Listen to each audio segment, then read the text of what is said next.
Hola, saludos. Qué gusto compartir este tercer módulo del Foro Regional de Plenty. Muy interesantes los dos primeros módulos. Les agradecemos por mantenerse conectados. Tenemos más de 600 personas que participan. Vamos a abordar ahora un tema emergente, un tema presente, que es la inteligencia artificial y su relación con la atención central en la persona. Gracias por acompañarnos. Estoy con mi colega Mariana Falcón, a la que invito también a saludar, por favor. Gracias, Diego. Me da muchísimo gusto saludarlos a todos aquí desde la Ciudad de México. Y bueno, solo compartirles que como miembros de la oficina de Plenty América Latina Norte, tenemos el honor de colaborar y apoyar a organizaciones y a empresas, bueno, y a personas sobre todo, realmente comprometidas con la atención centrada en la persona. Entonces, bueno, vamos a compartirles para iniciar una producción de América Latina Norte que aborda justamente el tema de cómo la inteligencia artificial impacta a la atención centrada en la persona. Gracias. Los colegas nos apoyan. Gracias, Mariana. Si los colegas nos apoyan para difundir el video, estamos aquí, por favor, a la expectativa. Muchas gracias. Es cuestión de un minutito que ahora viene el video.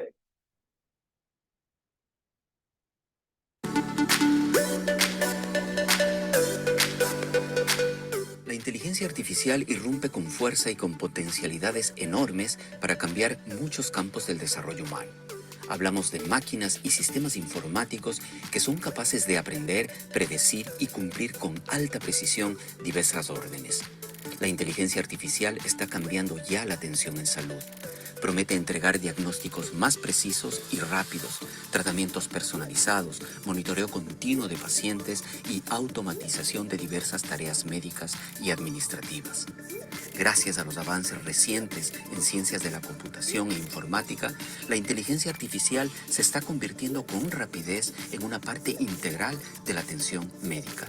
Los algoritmos de inteligencia artificial y otras aplicaciones impulsadas por esta ayudan ya a los profesionales médicos en entornos clínicos y en investigaciones en curso.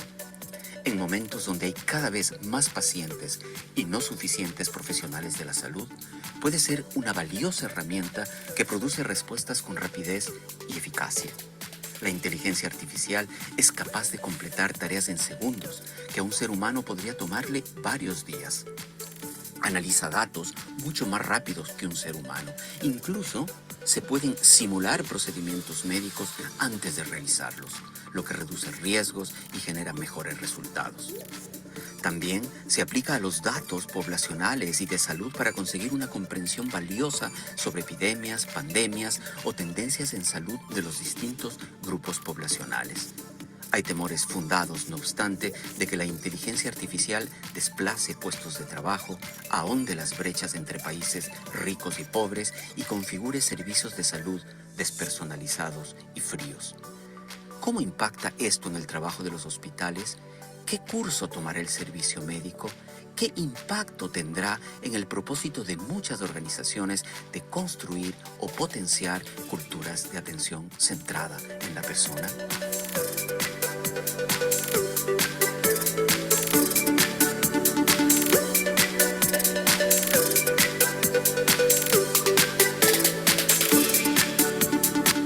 Una oportunidad, y así lo vemos, más una oportunidad, porque es una herramienta al servicio del personal de la salud.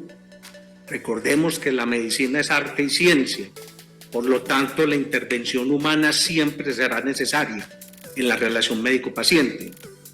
Hay suficiente evidencia actual que la carga administrativa y cognitiva con las historias clínicas actuales han llevado prácticamente a un burnout del personal asistencial. Pienso, sin duda, la inteligencia artificial ayudará a disminuir dicha carga, tanto la cognitiva como la administrativa. Ya hay algunas evidencias con conversaciones casuales entre médico y paciente por medio de chat GPT que se vuelven, digamos, notas estructuradas y le permiten al médico tener una relación mucho más humana, más empática y más compasiva. Entonces, por el lado de la relación médico-paciente lo vemos como una oportunidad. Además, es una ayuda en el apoyo en ayudas diagnósticas, en la parte de radiología, de patología, pero siempre con la interpretación humana, soporte al toma de decisiones y obviamente en muchos casos en el tema de eficiencia operacional. En resumen, le veo mucho más los lados positivos que los negativos, que también hay que tener cuidado y si quiere... Hemos ya empezado a trabajar en algunas cosas aquí, realmente hemos visto que la reducción en tiempos cuando podemos apoyarnos en la inteligencia artificial es altísima y obviamente pensando en la atención de cada persona eso nos ayuda a que nuestra gente, en vez de sentirse desplazada, tenga la capacidad o el tiempo para ahora dedicarse un poquito más a dar ese servicio centrado a la persona, esa atención se puede aún más. Long term, artificial intelligence technologies have a huge amount of potential to affect patient care. I would say that that the biggest advantage is probably in artificial intelligence's ability to help with the further personalization of medicine, of like patient-focused medical care. Fundamentally, what we mean by personalized medicine is tailoring our treatments and our healthcare for a given patient to that patient, recognizing that each patient is unique and different, right? La inteligencia artificial viene teniendo cada vez un papel más protagónico en la atención de los pacientes, tanto en la prevención de la enfermedad como en el propio tratamiento y en los aspectos de rehabilitación y paliación, es decir, en todo el curso de lo que podría ser el proceso de salud de enfermedad. Hablando un poco de la prevención, con base en modelos predictivos de Machine Learning, ya se permite identificar o individuos o cohortes que sean proclives a determinadas patologías y por consiguiente se permite tomar acciones oportunas o encaminadas a evitar su aparición o bien a mitigar sus consecuencias. Artificial intelligence has a tremendous amount of potential. It can also be used for prognostics, so predicting patient outcomes. And if the prediction of the outcome is particularly bad, you know, that might inform the healthcare provider that this is a better opportunity or a better chance for the patient if we, you know, were to employ maybe a more aggressive treatment strategy.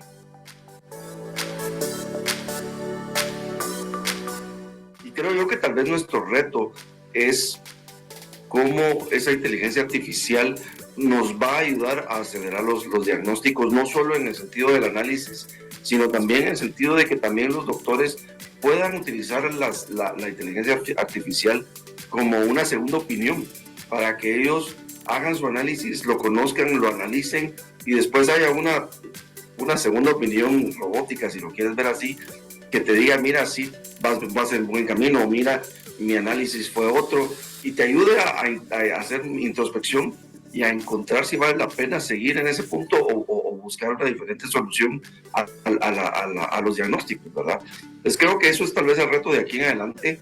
Sabemos de la necesidad que tenemos y la idea es cada vez meternos más a eficientar procesos manuales para centrarnos cada vez más en la persona y poderlos atender mejor. La necesidad de la interfaz humana. Por ejemplo, el sesgo de diseño. Si un algoritmo tiene un sesgo de diseño, van a afectar a millones de personas. Diferente en una relación médico-paciente individual, porque nos podemos equivocar, pero me estoy equivocando con una persona. La parte de lo que llaman, muchas veces son entrenados de manera que se conoce técnicamente como in silico, o sea, sin pacientes reales. Entonces, yo creo que hay que ser muy cuidadoso. Insisto, serán una gran ayuda, pero siempre necesitará esa interfase de interpretación de los hallazgos. But unfortunately, one of the challenges that comes up from that is that we can't necessarily expect a healthcare provider to adequately analyze all that information and then give their best treatment to the patient. It quickly becomes an overwhelming amount of information available.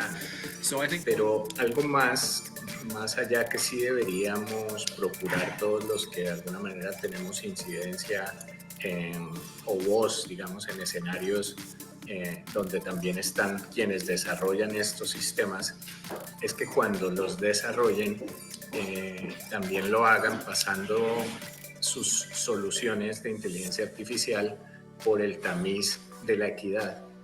En una propuesta que hablábamos recientemente de cómo estos desarrollos deberían tener en cuenta la quíntuple meta, ¿no? Que ya el instituto, el IGI, está hablando pues ya de la quíntuple meta, donde la experiencia del paciente, la experiencia del trabajador, los resultados en salud, se le agrega el tema de la equidad. Si se pasa por el tamiz de la equidad en el diseño y desarrollo, si ese diseño y desarrollo de herramientas de inteligencia artificial no solo lo hacen los que podría uno llamar como los científicos industriales, los ingenieros, sino que tenga también la intervención en esos grupos de desarrollo de las ciencias humanas, qué sé yo, antropólogos, sociólogos, etcétera, podría resultar herramientas mucho más interesantes, de mucho más alcance, más aceptadas y de más fácil implementación.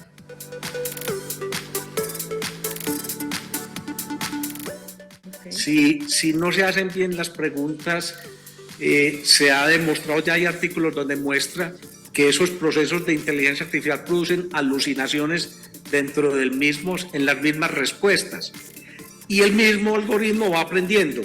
Entonces, posiblemente vamos a tener unas competencias adicionales de nuestro personal para hacer un uso adecuado de esas tecnologías, que no soy capaz de leerlo tan a corto, mediano plazo, cómo será la evolución, pero con seguridad eso será, digamos, no solo disruptivo, sino exponencial. Siendo en Guatemala un país pequeño, pero con tanta riqueza que tenemos en el hospital, la idea es hacer metaanálisis de la información que tenemos, porque ahí es donde tenemos que entrar hacia nuestras entrañas, conocerlas cada vez mejor, porque de ahí es donde viene lo que podemos juzgar de aquí en adelante.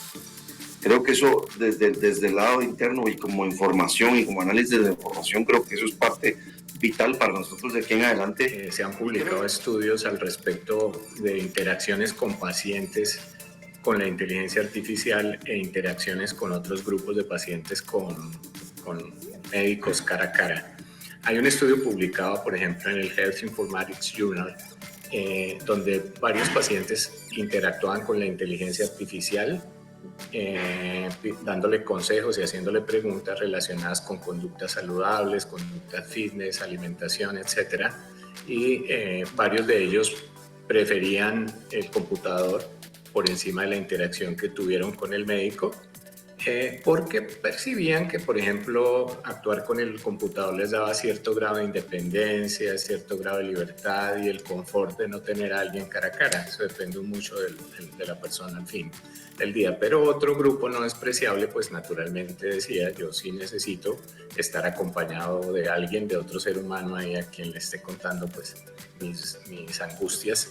El computador definitivamente pues no es una persona y yo necesito el toque de las personas, digamos, eso es lo que manifestaban en este estudio publicado en esta revista. En Lancet, en octubre pasado, en octubre de este año, salió un artículo que se llama Máquinas y empatía en medicina, donde a 195 pacientes fueron expuestos a interacción con ChatGPT y con un grupo de médicos voluntarios. Y el resultado es bien interesante y llama mucho la atención porque las respuestas que les daba la máquina fueron consideradas 9.8 veces más empáticas que las que les estaba dando el médico. Entonces, si bien esto podría tomarse como una amenaza, algo así, yo por el contrario considero que lo que abre es una oportunidad y es una ventana donde se desvela aún más la necesidad de fortalecer y capacitar a los médicos en competencias blandas, en compasión, ¿sí? Compasión verdadera, en trato humanizado. Y ejemplos como este, pues definitivamente tienen que abrir los ojos hacia ese Pero tenemos que asegurarnos de que sea una herramienta que nos ayude a tomar mejores decisiones y que no sea la que tome decisiones por nosotros. Y tal vez, ya regresando al tema del personal, sí veo que, o sea, la ventaja de toda esta inteligencia es que muchísimos procesos se van a ver muy reducidos y vamos a requerir menos personal para hacer las mismas cantidades de tareas que hacíamos antes. Sin embargo, creo que una de las cosas importantes, y estando afiliados con ustedes, con Planetree, o sea, nuestra labor como equipo gerencial y como equipo líder del hospital es hacerle ver a nuestro equipo que el hecho de que pierdan ciertas cosas que hacían durante su día a día ya no quiere decir que, miren, ya no los queremos, sino que simplemente su trabajo se va a ver transformado y vamos a estrechar aún más las relaciones humanas.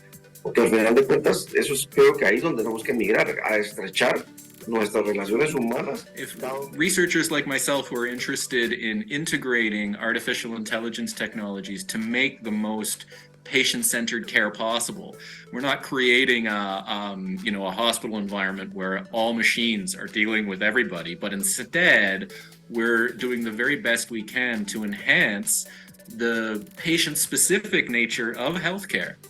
I think this is the right approach, and that such a technique will really, in the end, enhance healthcare providers' ability to provide for their patients in the best way possible, in the most customized way possible for the specific patient.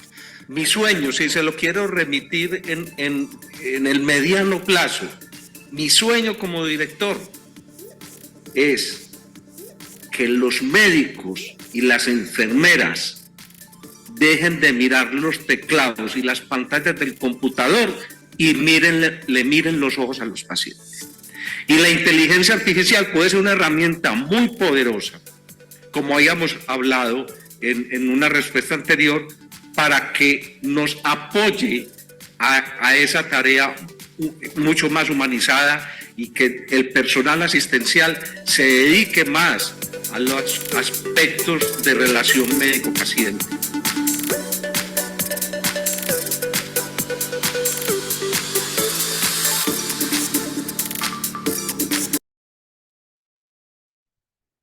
Muchas gracias.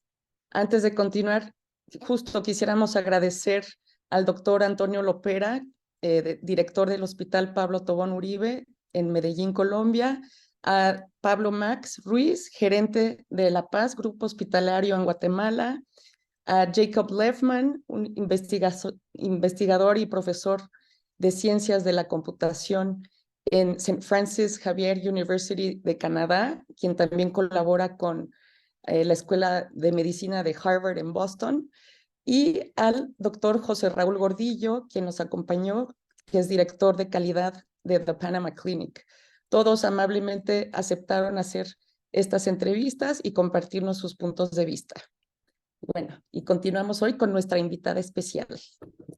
Exactamente, Mariana. Estamos abiertos a una conversación con una experta en inteligencia artificial que es Andira Borgo, que es la jefa de tecnología y que está a cargo de toda la implementación de inteligencia artificial en el Centro Médico ABC de la Ciudad de México, una organización amiga de Planetree, una organización con la que tenemos colaboraciones eventuales. Así que bienvenida, Andira, por favor, te queremos ver en imagen y quisiéramos empezar esta conversación, este intercambio, preguntándote ¿qué es inteligencia artificial y qué no es? Y te hacemos esta pregunta porque quienes trabajamos en el sistema de salud, quienes asesoramos a organizaciones, escuchamos a veces interpretaciones sobre inteligencia artificial que no precisamente corresponde a los hechos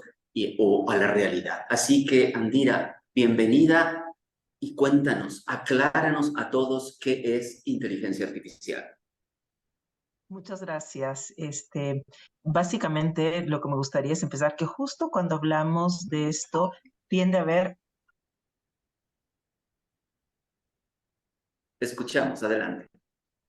Sí, que justo cuando hablamos de inteligencia artificial tiende a ser uno de estos conceptos demasiado ambiguos para la gente, ¿no? Porque es un concepto muy amplio y es que depende de qué significa, depende del contexto del que estamos hablando. Entonces, nada más para que lo podamos referir en términos más concretos, la inteligencia artificial no es una tecnología. En realidad, la inteligencia artificial son un conglomerado de tecnologías y sistemas que permiten simular o emular el comportamiento o el razonamiento humano, ¿no? Entonces, con mucha más potencialidad alrededor de ciertas cosas, pero justo lo emula. ¿Y en qué lo emula? Cuando nosotros pensamos cómo tomamos decisiones, cómo analizamos la información, pues lo emula en que en realidad nosotros empezamos por todo un tema de percepción, ¿no? De dónde capto información y cómo la capturo. Luego todo el tema de cómo la analizo y cómo tomo decisiones alrededor de ello. Y es lo mismo que esta combinación de tecnologías, que no es una tecnología, sino que son muchas tecnologías, se reúnen para juntar toda esa información. Entonces, va desde la parte de cómo percibo, y esa parte de cómo percibo está relacionada más bien a la parte de cómo ingesto la información. Entonces, la puedo ingerir y cada vez más lo vemos con el tema de lenguaje natural, ya sea texto o sea verbal, y también todos los temas asociados a imágenes, ¿no? Toda la parte visual, escaneadas, cómo llevo yo información alrededor de eso. Y finalmente hay elementos también de cómo proceso la información. Y ahí es donde entra quizás algunos de los elementos de Machine Learning, pero más de lo que llamamos Deep Learning. Entonces, por ejemplo, ¿cómo proceso? Pues sí, puede haber con algoritmos que no diseñé yo, sino que la máquina con elementos estadísticos ve patrones y los reconoce y empieza a aprender de esos patrones. Pero son mucho más sofisticados que cuando son algoritmos sencillos, y ponen capas diferentes, que es lo que ustedes ven como una visión de deep learning, que son esas capacidades de aprendizaje. Entonces, nada más para que nuestro auditorio no se pierda con esta terminología, el tema de inteligencia artificial son todos los elementos que te ayudan a actuar o a definir con las capacidades de una persona, y esas tienen redes neuronales y tienen capacidades de visualización o incorporar datos, que es lo que ha avanzado mucho en los últimos años. Muchas gracias, Andira. Y bueno, es muy valioso poder como distinguir todo esto, ¿no? Y quisiera saber cómo está cambiando esto el abordaje y el tratamiento de los pacientes. ¿Qué has visto tú en el Centro Médico ABC? ¿Qué beneficios podría traer? ¿Qué desafíos también puede traer? Sí, mira, en realidad el abordaje, pienso que la inteligencia artificial en el concepto más amplio es un asistente, ¿no? Es alguien que te ayuda a. Entonces, pues el abordaje va a ser muy amplio, o sea, realmente dónde va a cambiar, pues de manera muy, muy amplia. ¿Por qué? Porque asistentes a todos podemos requerir y conforme la cantidad de información se va multiplicando, y eso es lo que nos llevó en la medicina del médico general de probablemente principios o hace 2 siglos a los médicos especialistas que tenemos hoy, que hay tal cantidad de información que es difícil que un individuo tenga todo ese cúmulo y pueda tomar las decisiones acertadas. Y por eso ya tenemos especialidades y subespecialidades. Entonces, conforme esa información se va multiplicando y multiplicando, toda la información de genómica, toda la información de medicamentos y de medicina personalizada, conforme eso va aumentando, En realidad es difícil pensar que todos podamos actuar en un campo tan complejo como este y tan crítico para la sociedad sin asistentes que te ayuden. ¿Desde dónde van los asistentes esos hoy, digamos, en lo que hay hoy en la salud? Pues va desde cómo fabricamos medicamentos, ¿no? En realidad, el tema de hoy la fabricación de medicamentos, cómo se realiza cada vez más de una manera, digamos, como con algoritmos y con inteligencia artificial que va diciendo si ese es un buen camino o no es un buen camino, y eso ha facilitado, y lo vimos durante el COVID, el acortar los tiempos para generar medicamentos, vacunas y demás. Entonces, va desde esa parte de Research and Development, pasando realmente por otros elementos de la salud, o sea, por el siguiente, que es todo el campo diagnóstico.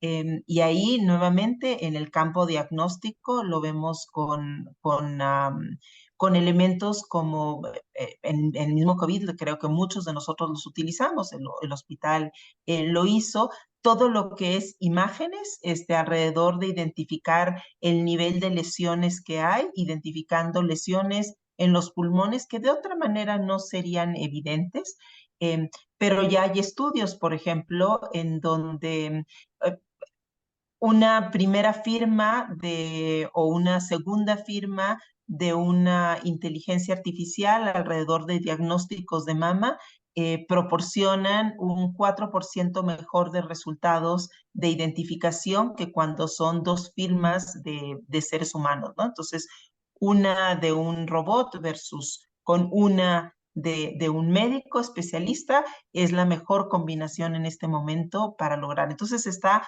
pasando luego a la parte de imagen o en el periodo diagnóstico de cuando un paciente puede tener una probabilidad alta de sepsis. Entonces, esas indicaciones las puede detectar un algoritmo y alertar al equipo de trabajo. Eso también ya son cosas que se hacen en muchos países. Seguidos de cosas ya de tratamientos, ¿no? Y todos los que hemos incursionado, en el hospital lo tenemos, la cirugía robótica tiene elementos de inteligencia artificial embebidos y tratamientos como es la artroscopía de rodilla o de esos tienen desde el diagnóstico hasta realmente el proceso de rehabilitación y entendimiento de cómo está el paciente para determinar también mejores cursos de acción. Entonces, como ves, va a lo largo de toda la cadena, va desde la medicación y R&D, los diagnósticos, los procedimientos y los procesos de rehabilitación, ¿no? Entonces, es todo el proceso.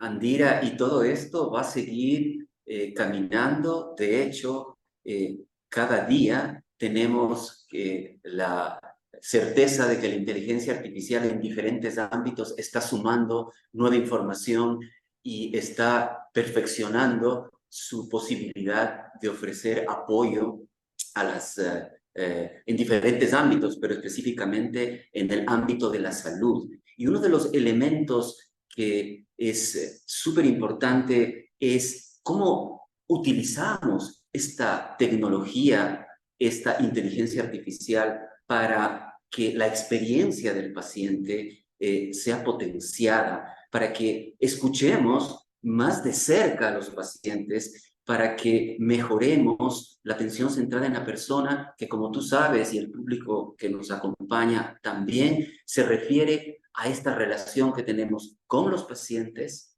con sus familias y también con el personal de salud.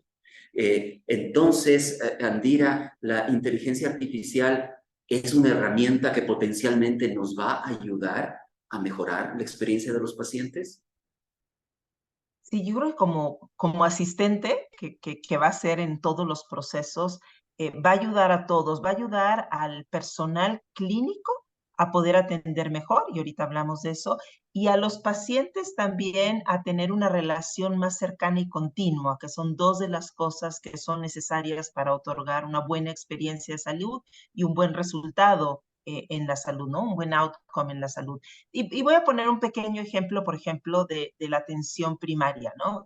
En términos de porque hay como dos vertientes y luego veremos que son dos vertientes completamente diferentes en términos de cómo se puede utilizar la inteligencia artificial, pero una de las primeras tiene que ver con la vertiente de la atención primaria. Que para América Latina en particular es muy importante porque si atendemos los temas de atención primaria, llegarán menos pacientes con procesos más críticos a la salud. Entonces, ¿desde dónde va eso? Va desde el acceso a poder hacer un pre-screening y facilitar más rápidamente que los médicos tengan información correcta para guiar al paciente, ¿no? Entonces, la capacidad de aumentar el acceso a la medicina es un primer paso para cualquier mejora en la experiencia de la gente alrededor de la medicina, ¿no? Si nuestras poblaciones en América Latina tuvieran más acceso a la medicina, la experiencia sería completamente diferente. Y si esa experiencia o ese acceso viene acompañado de muy alta calidad, porque la inteligencia artificial facilita eso, lo potencia. Y si a esa facilidad de decir, no solamente te doy acceso, sino que es salud con más calidad porque trae mejores datos, porque te hice un mejor screening, pero luego puedo darle seguimiento a la continuidad de eso, pues bueno, es un cambio dramático. Y vamos a poner un ejemplo que en México sería bastante más sencillo de ver y tiene que ver, por ejemplo, con la diabetes, que en México es una pandemia, ¿no? Y entonces si tú piensas que esto le daría acceso mucho más rápido a los pacientes a ser diagnosticados con diabetes o hay cosas de imaging que con una foto del ojo puedes predeterminar quién va a tener ya una alta posibilidad de padecer diabetes en un futuro cercano. Con eso podrías predecir mucho más. Eso acerca al médico a decir qué tratamiento le puedo dar a este individuo. Pero en todos estos padecimientos crónicos degenerativos es esencial el acompañamiento, es la continuidad, es ver qué estás comiendo, cómo estás comiendo, qué ejercicio haces, qué ejercicio no haces. Y los devices permite tener eso acompañados de inteligencia artificial, porque están generando tal cantidad de información que solo pueden acompañar a la persona en su quehacer diario si hay una inteligencia atrás analizando la información y diciéndole al usuario cómo debería cambiar sus comportamientos para mejorar. Para mí ese es el potencial que tiene en atención primaria, ¿no? Y lo que dices tú, ¿cómo hace mejor la experiencia? Pues de esas maneras, porque te da acceso, porque te da mejor calidad a la salud que tienes y porque da continuidad en el cuidado. Y eso junto te da pues una mejor experiencia de salud. Muchas gracias, Andira. Sin duda, desde un principio decías que estas tecnologías buscan emular, ¿no? el razonamiento humano.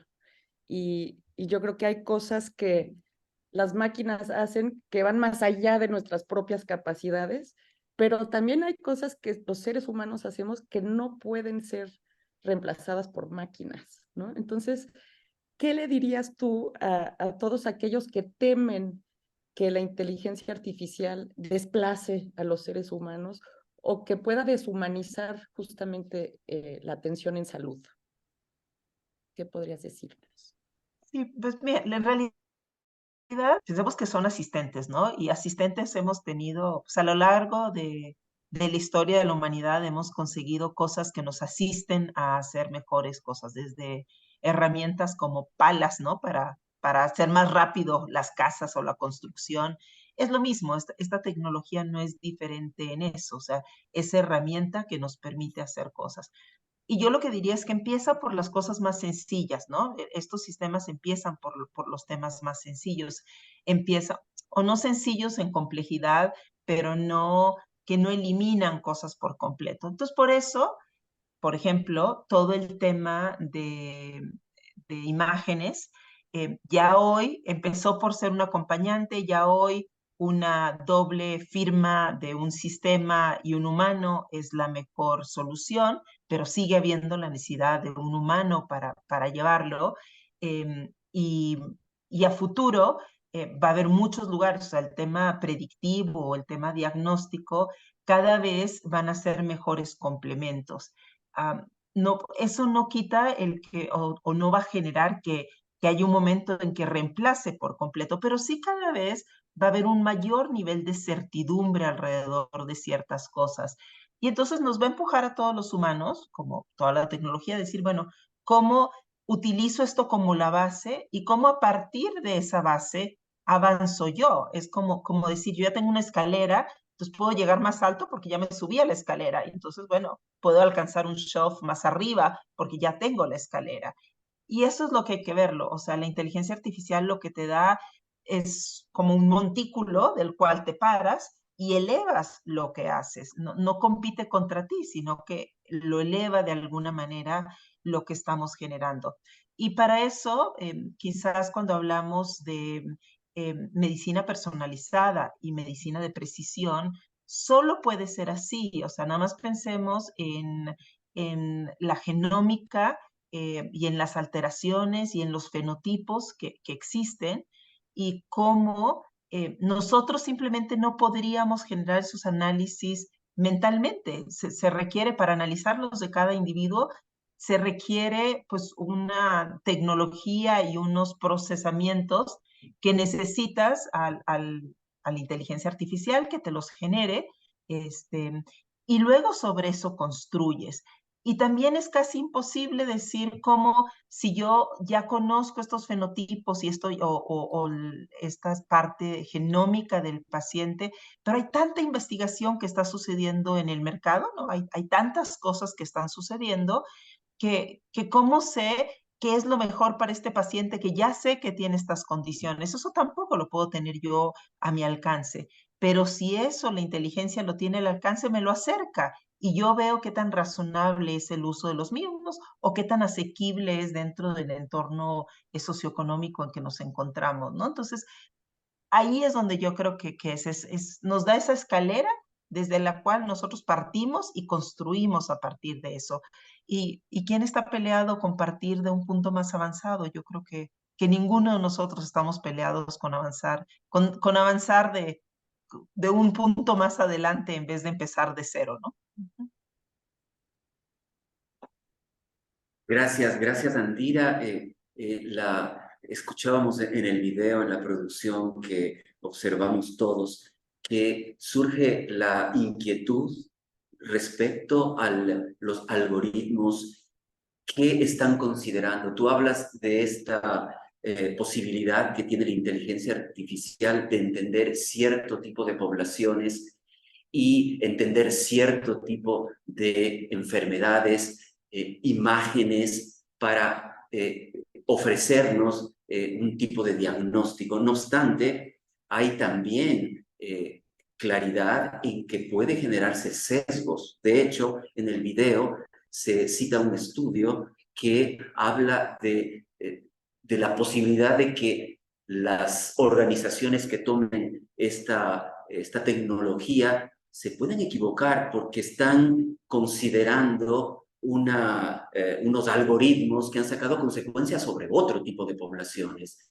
y no necesariamente sobre las poblaciones, por ejemplo, en el caso del Hospital ABC, que son mexicanos que tienen un genoma particular distinto al de personas de África, de Europa o de otro tipo de razas o de etnias. ¿Cómo enfrentar esta posibilidad de que el sesgo nos perjudique en el momento de aplicar la inteligencia artificial? Sí, justo digo lo que comentas, un estudio muestra que el 40% de los grupos poblacionales que se utilizaron para diseñar la mayor parte de los algoritmos es de Estados Unidos y China, ¿no? Entonces, al venir de dos poblaciones preponderantes, sobre todo la de Estados Unidos tiene más variabilidad, pero dentro de Estados Unidos tiende a ser una población más bien blanca que de las minorías étnicas en Estados Unidos. Entonces, sí existe ese bias y sí existe esto. Y la única manera de corregir eso es participando. sea, la única manera de arreglar esos biases es siendo activos en la participación de la construcción, proporcionando los datos que se requieren. Entonces, si nosotros queremos que toda la parte de identificación de tumores de cáncer de mama estén correctamente registrados y se vean, la manera de hacerlo es compartiendo de alguna manera la información que tenemos de imágenes de cáncer de mama, donde vienen esos tumores, donde viene especificado si fue maligno o no fue maligno, el tipo de tumor, la población a la que pertenece, cuidando, por supuesto, la información confidencial de la gente, pero la única manera de reducir sesgos es esa, es haciendo cada vez más amplia la información. Y eso es parte de la obligación que tenemos en el sector salud si queremos avanzar sobre la salud, que tenemos que proporcionar ese tipo de información para hacer los algoritmos que tengan menos bias. Por supuesto, están elementos de legislación y está la misma ética de las organizaciones en el disclosure de la población con que se usó, pero corrección es a través de la participación de quienes estamos en el sector. Ahora, Indira, básicamente lo que tú nos indicas es esta posibilidad que tenemos de influir en el desarrollo de la inteligencia artificial, pero ciertamente esto se produce en un contexto en el que la inteligencia artificial está siendo desarrollada en manos de empresas del norte industrial o de profesionales que responden o trabajan en esos contextos y no necesariamente en contextos como los latinoamericanos, donde deberíamos decir que incluso tenemos grandes retrasos en accesibilidad a incluso la conexión a Internet.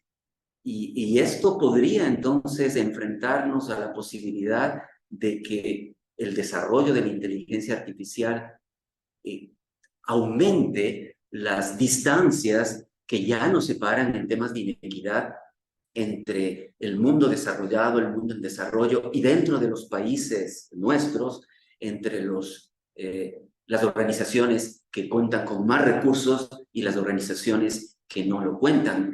Por ejemplo, hablo del sector público y lo mismo de las poblaciones que tienen una situación económica privilegiada frente a la mayoría de poblaciones que son poblaciones con muchas necesidades. ¿Cómo miras esta posibilidad de influir realmente dentro de este contexto de inequidad en el que el sistema de salud está presente y entrega sus servicios? Sí. Mira, yo voy a referirme a tu pregunta como en dos partes. La primera parte que tiene que ver como cómo participas. Y yo creo que ahí sí hay un interés de muchas de las instituciones cuando están pensando en internacionalizarse y en su mercado objetivo, en tener bases de datos más amplias, ¿no? Entonces, sí hay un interés genuino de muchos de los jugadores que están haciendo esto, de ampliar su base, porque saben que la efectividad de lo que traigan, la posibilidad de entrar a nuevos mercados basados en la efectividad, la misma ética de salud, necesariamente hace que se requieran mejor información y eso significa que tiene que representar mejor a la población global. Entonces, yo creo que ahí hay un interés genuino de hacerlo. La forma es cómo lo hacemos y creo que ahí los gobiernos toman un rol preponderante para, así como en Estados Unidos todas estas tecnologías tienen que ser certificadas por un ente y decir estas tecnologías cumplen con el FDA, con las diferentes características que yo requiero o que yo le exijo, lo mismo tiene que pasar con esto yendo hacia adelante. Ahora, hay muchas cosas de imaging que, o sea, lo genómico sí cada vez más tiene elementos poblacionales, pero hay cosas de imaging que tienen menos elementos poblacionales. Por ejemplo, el tema de la robótica, ¿no? O sea, para decir, oye, ¿cómo hago mejor esta cirugía o cómo no la hago? O cuestiones que tienen más bien elementos de resultados de laboratorio, ¿no?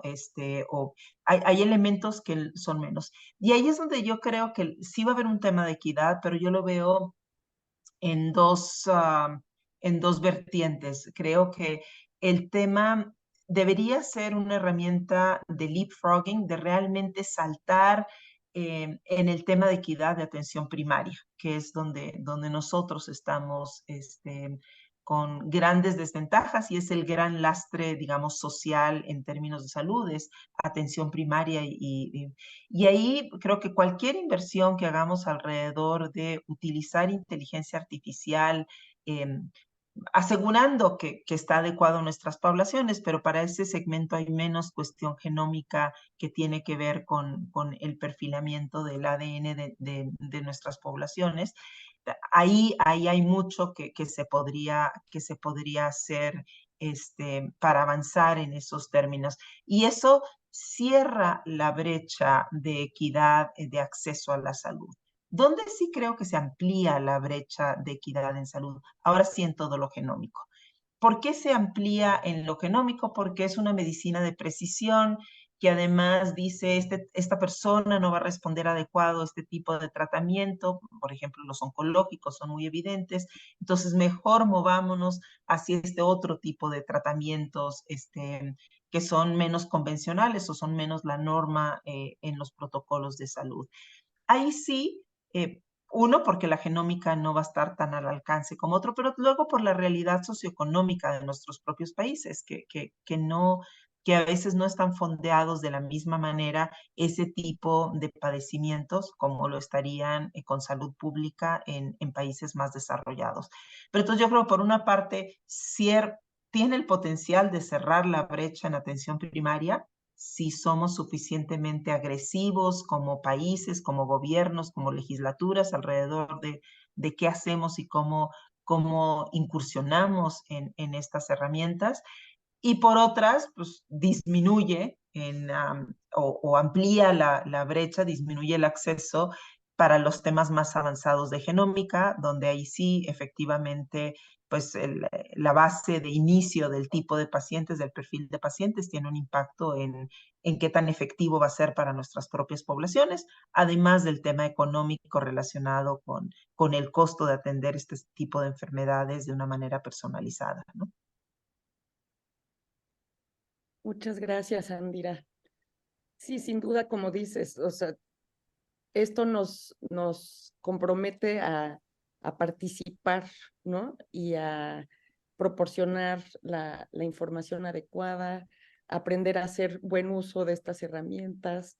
Recuerdo que hace poco estaba leyendo que, bueno, los seres humanos pues necesitamos dormir, ¿no? O los seres humanos nos cansamos o a veces estamos de malas o estamos estresados o caemos en el burnout, y las máquinas no, ¿no? Y quizás por eso es que, como mencionaba otra de las personas que entrevistamos, el doctor Gordillo, hay estudios que dicen que hay quienes perciben más empatía a veces por parte de las máquinas, ¿no? Que de los mismos seres humanos. Entonces, en cuanto a esto que reduce los tiempos que quizás un médico o una enfermera pasaría tomando notas, ¿no? Llenando hojas, recopilando información. Ojalá, ¿no? que estas tecnologías nos ayuden a hacer lo que decía el doctor Montori hace unos momentos, a generar ese espacio donde realmente se pueda dar el encuentro entre las personas, donde se pueda dar esa conversación sin prisa que nos invitaba a todos a tener y verdaderamente escuchar e involucrarse en la vida del otro, ¿no? Ese es un uso que yo de verdad le veo muy positivo a todo esto. Sí, yo te diría que lo que acabas de decir tú, el engagement que se puede generar. O sea, es esa posibilidad de escuchar y traer sin esa prisa y disminuir el nivel de carga que tiene nuestro personal de salud. O sea, si hay algo que está sobrecargado en nuestros países, es la carga, sobre todo en la salud pública, de los médicos y de las enfermeras en la salud pública. Entonces, en la medida que esto desahogue esos procesos y permita traer o acercar temas que faciliten el compromiso, porque parte de la salud centrada en la persona es asegurar que esa persona se empodera alrededor de su salud, participa de manera activa en su salud y lograr que las personas participemos en nuestro journey de salud requiere de ese tiempo y de crear esa alianza con el paciente. Y bueno, aquí hay herramientas que te permiten destinarle el tiempo, pero también herramientas para poder dar continuidad y monitoreo a ese proceso de medir el nivel de engagement y pensar en diferentes estrategias que puedan servir para esa alianza necesaria para lograr la salud. Y precisamente, Andrea, desde Plainly, tenemos la perspectiva de que el uso de estas nuevas tecnologías deben hacerse bajo el paraguas de lo que es la atención centrada en la persona. Entonces, deberíamos cumplir con el propósito de adoptar estas tecnologías pensando siempre en el beneficio de esa escucha al paciente, en el beneficio de esa experiencia para que el paciente y su familia tengan una estancia hospitalaria, por ejemplo, mucho más efectiva, incluso más corta, y que, como decía Mariana, haya la posibilidad de tener más tiempo, escuchar más a las personas, involucrarse más con ellas. En el futuro, ¿qué miras tú? Porque el avance es vertiginoso, el avance es rápido y estamos frente a incluso una posibilidad de que éticamente esto tenga implicaciones muy importantes. Y hablo de la posibilidad genómica que tú decías. Pensemos que con inteligencia artificial en pocos años más podríamos seguir el viaje de la vida en cuanto a la salud de un bebé desde el momento, incluso desde el momento de su gestación, y podemos irle acompañando y en ciertos momentos podríamos definir que requiere algún tipo de intervención médica para evitar que desarrolle un cáncer porque según su marcaje genómico podría suceder. Y esto nos lleva también a la posibilidad de que hay personas que al ser marcadas por esta inteligencia artificial, violemos su confidencialidad como individuo. Es decir, que estemos frente al uso indiscriminado de información confidencial de cada persona para que incluso después, por ejemplo, alguien en algún centro de salud diga, no, esta persona, porque ha sido registrada en todo este tiempo, según la inteligencia artificial, es una persona que se va a enfermar y no le vamos a contratar porque dentro de pocos años puede tener cáncer o puede tener un problema psiquiátrico o psicológico. ¿Qué opinas frente a esta posibilidad real que nos abre la inteligencia artificial y su desarrollo? Sí, hay un tema o muchos temas éticos, como mucho de la tecnología, ¿no? O sea, pensemos en cuando hablamos de fusión nuclear, ¿no? Y decíamos, oye, pues sí, todos los que vimos la película Oppenheimer, podemos hablar de que, pues sí, está todos los temas del conocimiento que se generó alrededor del tema nuclear, ¿no? Y luego los usos que se le dio, que esa es una segunda cosa y que tiene que ver con nuestro comportamiento humano. Y ahí entra mucho la visión profesional y también la legislación que cada país y bajo la cual se estandaricen las cosas. Entonces, para que esto funcione necesita mucha data. Entonces, hay que tener la apertura para los datos, para compartirlos, para avanzar en el entendimiento y poder otorgar mejores decisiones hacia el futuro. Yo estoy convencida que se requiere eso.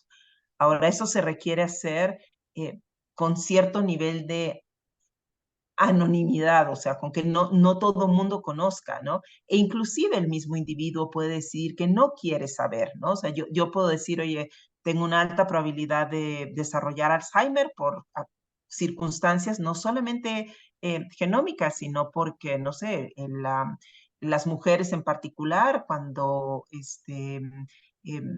haces una pérdida hormonal y sobre todo cuando es inducida, hay una mucha mayor probabilidad de tener Alzheimer. Y entonces tú puedes decidir que no quieres saber tu probabilidad de tener eso, ¿no? Como una decisión de vida, así como quienes deciden no conocer el sexo de su bebé. Hay decisiones que uno puede tener la alternativa de no ser y entonces no deben estar disponibles hoy para los empleadores. Tal y como hoy, en el pasado sí estaba, si tú eras una mujer y se te pedía que sometieras una prueba de embarazo, eso es ilegal, ¿no? Y así creo yo que va a suceder con estas cosas, que hay cosas que la sociedad va a asegurar que son ilegales y que todos debemos abogar hacia regular eso de manera mejor. Entonces, cuando yo pienso en cómo hacerle cuando decimos tener mucho más datos puede reducir los problemas de equidad en salud, en atención primaria. Y eso yo diría que es un objetivo que muchos de nosotros queremos lograr para nuestros países en vías de desarrollo. Pero para eso, que se necesitan tantos datos, también hay un trade-off del individuo si no se gestionan bien los datos. Y yo creo que nuevamente la única solución a estos temas es estar involucrados en entender qué legislación se requiere, cómo encriptamos la información, cómo se hace anónima la información, qué información tienen acceso las aseguradoras, qué postura toma los empleadores alrededor de esto.